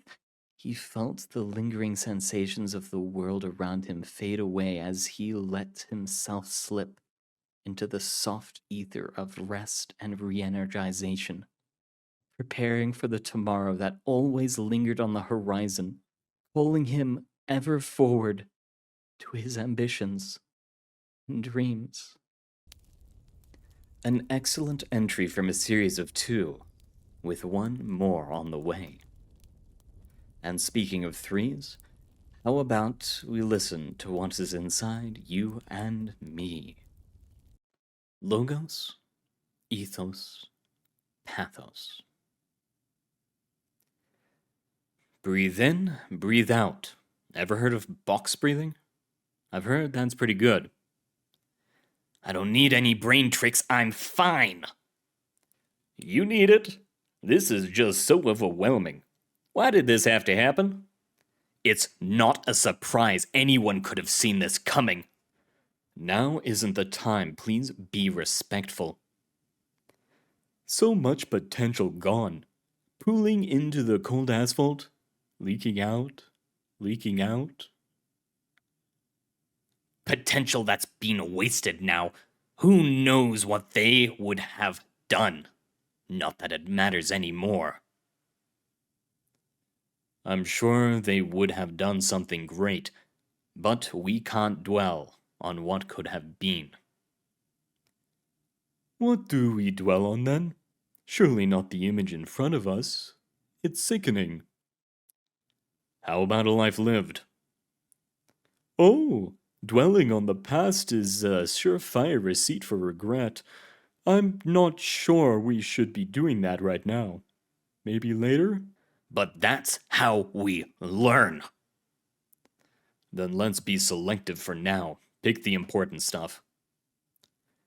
The pretty days. The ones they held close. The art they made. The books they read, the things they learned, the progress they made. The people they brought together, the things they championed, the world they tried to make just a little bit better. The pretty days will still come and go. The ones they held close will move on. The art they made will decay. They will never be moved by a story again. They'll never experience the joy of learning again. They'll never feel the satisfaction of progress again. But they'll be remembered nonetheless by those who knew them. What they did, what they loved, what they said, what they made. But they'll remember in the past tense. Present tense and future tense are gone. Memories are all that are left. Memories are fallible. Things get misconstrued, misremembered, eventually forgotten. Entropy is an inevitability. Forgotten. Infinite jest. Infinite jest. Nothing in life is permanent. That's just the truth of the matter. But it isn't an excuse to be pessimistic, to wallow in sorrow and cynicism. We have to balance out the positive. Life is a healthy mixture of both. Sometimes medicine tastes bad. Maybe their loved ones will focus on the positives of their lives. The greener grass. A grass that'll eventually be chewed to cut by some divine grazing animal. But the grazing animal would enjoy the grass, right? Otherwise, they wouldn't have chewed it in the first place. Because the greenest grass is the newest, the freshest. The most recent memory will always be the strongest. Last the longest. And oh, how they've left some sour grass. Neither this moment nor the circumstance surrounding it will be pleasant. But it's not the only memory. I trust that it won't taint others' view enough to ruin everything else. I certainly hope so. Close ones' memories are all that is left to look fondly on. The imagery by itself is enough to wither the heart. A modern work of sorrow, shone on by the moon, bound in smoking, twisted metal. There's no tragic beauty or art in this. They almost killed another living human. But it's still a stark image of the fragility of life, not only of one's own, but of those around them. Memento mori, memento mori. Fragility is subject to protection, preventative measures. This wasn't the cruel hand of fate. It's the direct result of choices made by someone who knew better.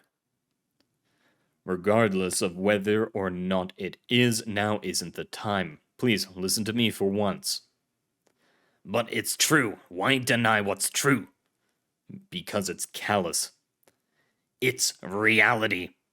Please, just a moment of silence. Haven't we bickered enough? This is a time that deserves more reverence.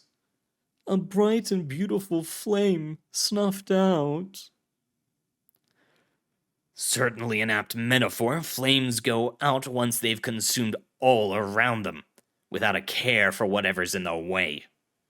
People make mistakes. A mistake is spilling water. Then it's a tragedy. It never should have happened. We can agree on that, I hope. But now is not the time to dwell on mistakes or tragedies. Shh, I can hear an ambulance's sirens. Heralding sorrow, inspiring dread. The other driver called 911. It wasn't their fault, they could have just left. Don't avert your eyes. We have to watch. We have to know. I can't. This is something of a gruesome situation. You'll have to forgive us if this isn't something we want to always see. Gruesome, yes, but it's like dissecting an animal. Observation is a learning tool. The scalpel in my hand is unsteady. I'm sorry. Is that all they are to you now? A dead animal on a cold metal tray? Ready to be cut into and tested? Shh! The paramedics are here. They're pulling them out of the wreckage. It's already so obvious to them. We can see it in their eyes. But they're still handling them so gently. There's nothing they can do to make it worse. Yet, they're being so gentle. They rolled out a gunnery, but there's something laying on the white sheet. A black bag. Storage. A slow zip-up.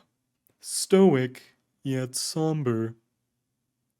Police are talking to the other driver, investigating the wreck, finding out what happened. They found them. The crushed cans. The empty plastic bottles. They know. They know. No emotions, nothing. Just another case. You can't let emotions take hold. The job doesn't allow it. But now they're numb to the world around them. Tragedy at their feet, and yet... Too late to think about that now. We're on the move. But the ambulance has gone silent. The harrowing wail replaced by an even louder silence. No rush. No rush. Why engage in dangerous driving? They can't save the patient lying in the back. The slow roll into the morgue. So quiet. No morning song. The birds are asleep. The streets are empty. No one to cry for them. Not yet. No one will find out for hours. Fluorescence. Their naked bodies laid out on a table. So cold. So cold.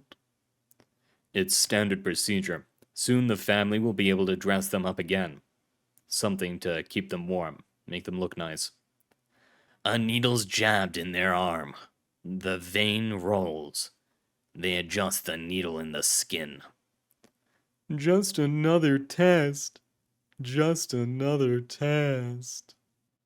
They already know. They just need to know how much. How much? Cold, red, filled the syringe. Long gone, ready to reveal the truth, screaming it, screaming it. The legal process requires it. Tragic, almost desecration, but necessary nonetheless. The results are back. Scribbled black ink. Handwritten. The number will be an anathema. I don't want to know it. Don't say it. Please. I'm sorry. We have to know what it says. So tell us, please. What does it say? Point 18. Point 18? Point 18. Remember, friends and acquaintances, stay safe and do not drive drunk. Up next is an interview, and it isn't just my voice this time. Welcome to the Author Spotlight, AKA-M80. My first question for you is, where'd the name come from, and why are you, I assume, also known as M80? Okay, so I've always had a little thing with usernames. My first username ever came from my dad, and it was when I was really young. It was Zay the Jedi, because that was my nickname, and I really liked Star Wars. I used that for years, and then I decided in my teenage angsty years that that's stupid, and I didn't want to use that anymore. So I changed it to the very awkward, very terrible Papa Gelatin. And about the time I joined Wanderer's Library, I realized, wow, it's really uncomfortable for people to call you Papa, and it's probably uncomfortable for them too. So as is with much of my writing. It's taken from a song I really like called AKA-M80 the Wolf. Oh. Who wrote that? I feel like that's familiar to me. Portugal the Man. Yes, that's where I know it from. Yep. Nice. What was it? Feel It Still got me introduced into him. Fair enough. That was the really big popular one. Oh yeah, it was in a spy movie, I think.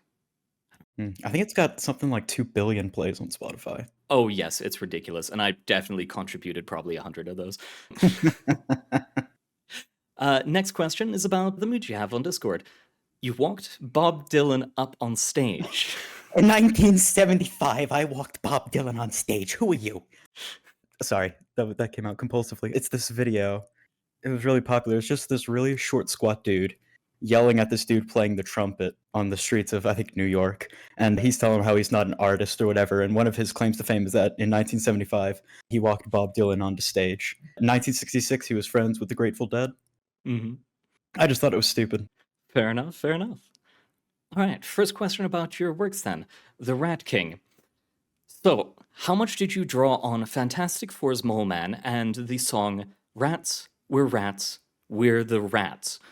And if not, why not? Well, the first one, I've never even heard of it. What?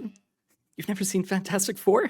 I probably have, but I was a child if I did, and I don't have any memories of it, so if I did, it's gone. Fair enough. To answer your second question, Rat Movie was not a direct inspiration, unfortunately. If it was unconsciously. But now that you have pointed that out to me, I am considering the parallels between the giant rat that makes all the rules and the dearest protagonist. So, where did you come up with the idea from originally, if not from that? Well, I can't say it's the first time because I already had this moment just now. Music. It came from music. There is a band I really like called Evolfo, and they have a song called Rat City. The song itself is more about living a hedonistic life in the city, but I got the weird thought in my head is, wow, it'd be crazy if you had a city of rats. And probably the more interesting inspiration was I had just heard the classic Napoleon Bonaparte quote of, I found the crown of France in the gutter, and I picked it up, and I thought, a Rat King. And so you can even see, I believe in there it says, I found the crown of the city in the gutter, and I picked it up. I think I put it in there. Yeah, I do remember that. I think it was in the first few paragraphs, if I remember. Yeah, it was like right at the intro. Yeah. So the next question is Notes Plucked to Hum Heart Plucked 2. Always had a mental sigh of relief when I get a story without a ton of dialogue, so I don't have to go through and highlight the voices and do all of that. But this one has songs in it, and I've already attempted a song earlier this week, and now I had 4 more to do. First question is, what tune did you write these to be hummed or sung to? Because reading stuff and trying to come up with that sort of thing is never fun.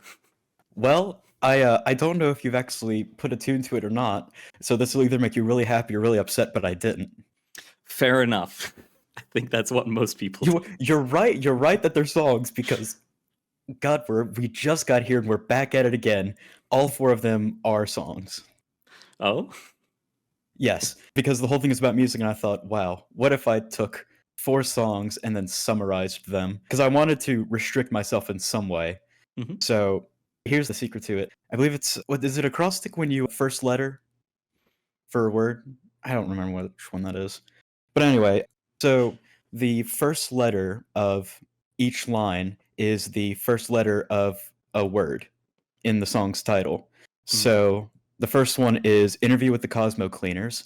So itinerary, wipe, the crushed, cold, and so on and so forth. The second one being Sam Cherry's Last Shot, The Pusher's Party, and White Foam. Huh. All right. And then the further question for this one would be, is this story the eventual end of musical earworms in a magical setting, do you think? No, I mostly just meant it as a different way of, well, I guess not a different way. Earworms are definitely a thing, but it was, I don't know, I guess it was just trying to capture the magic of music, I guess, to me. But if someone wanted to spin it like that, I wouldn't blame them. All right. And then the next story, editor's second choice. The first time that I've read a story from the Planathea that wasn't about do gatherers, and it introduced me to a number of things, from the translators to the serpent's forearm and giving us a little more information on the ever so mysterious scorching. Well, the serpent's forearm is entirely of my own making, and I don't expect them to ever get any sort of page of their own. They were entirely made to be a joke. Mhm. The scorching, I try not to write anything that wasn't too out there. I didn't really explore the scorching very much. I mostly just held it in reference. But the translators, yeah, translators don't get used very much, and I kind of wanted to do something with translators. Fair enough. One thing I did have to ask about the scorching was that you mentioned that the GOC was involved in that. I think that's established. Oh, okay. And then the next story would be Tizita all the way down, I believe that said, right? I thought it was Tizita, but I could be Tizita. wrong. It's not. It's an Ethiopian word. I don't. Yeah, that would make sense. I saw it listed as English and I looked at that and went, that isn't right. Yeah. No. So it was lauded by I almost said his name wrong again. Okay, yeah, I'm going for it. Vizards, because it's like wizards but weird. Vizards. Yes, Vizards, as the single most underrated piece on the site. I still think that's hyperbole. I don't think he does. Okay. My first question is this an Iron Band related work? And secondly, why did the snuff occur if it isn't Iron Band related? Okay, so here's the thing. When I originally wrote it, I didn't know any of Iron Band existed at that time. So finding out that there was another series on a Rogue Planet was definitely a bit of a shock, but it was a welcome one. Mhm. And by the dearest Vish nonetheless. And I won't answer the second one because future parts. Oh. There's definitely more things to come. I've got a lot of pieces set up that will tell, and people can find out if they're willing to slog through some more longer pieces because I'm a fool who has a lot of things to say, and the assumption that people want to hear it. Oh, people definitely do, especially Vizards. I'll take it. Yeah. So, final story is Legos, Ethos, Pathos. Based on the 0.18 at the end and a few stuff sprinkled throughout, I'm assuming that this story was about a drunk driving incident. Did you write this after a particular event? No, I'm fortunate enough to have not been in a car wreck in my life, and my family has never been one for alcohol, so I don't have a horrible amount of experience from it. Mhm. In all honesty, the thing that spurned it on, as lame as it's going to be in comparison to story, is in a class I was taking, we brought up the concept of logos, ethos, pathos, and I thought, what if we had a conversation? What if they talked to each other? Interesting. And then the wrap up questions. First of all, what does the Wanderer's Library mean to you? I knew this question was coming, but I didn't really know how to answer it.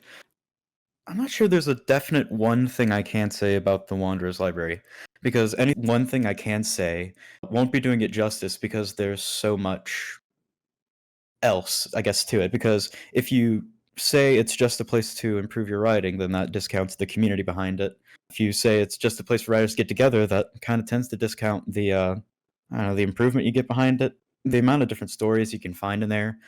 Uh, I don't really know. It's a lot of things all at once, and it's hard to summarize it. Fair enough. And then the final question. Is there anyone you would like to recommend to get the spotlight in the future? Well, you covered a lot of the big hitters. So there's Gatone. They've got some really good stuff.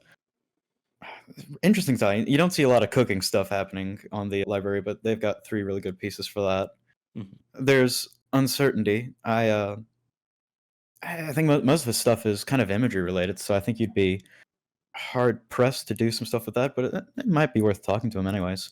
Mhm. There's someone, I don't think he's in the Discord at all, so you'd be hard pressed to get him on call. But Not an Oligarch he's got some good stuff out there too. Yeah, I think he's been recommended twice now. Yeah. But those are the big ones that come to mind off the top of my head. All right. Thank you very much. Yeah, absolutely. And that's where we'll have to wrap it up for today, dear Wanderer. Thank you very much for coming, and thank you very much, AKA-M80. It has been a joy reading through these works of yours, and I can't wait to get to more. Thank you very much for coming, everyone, and I'll see you next time.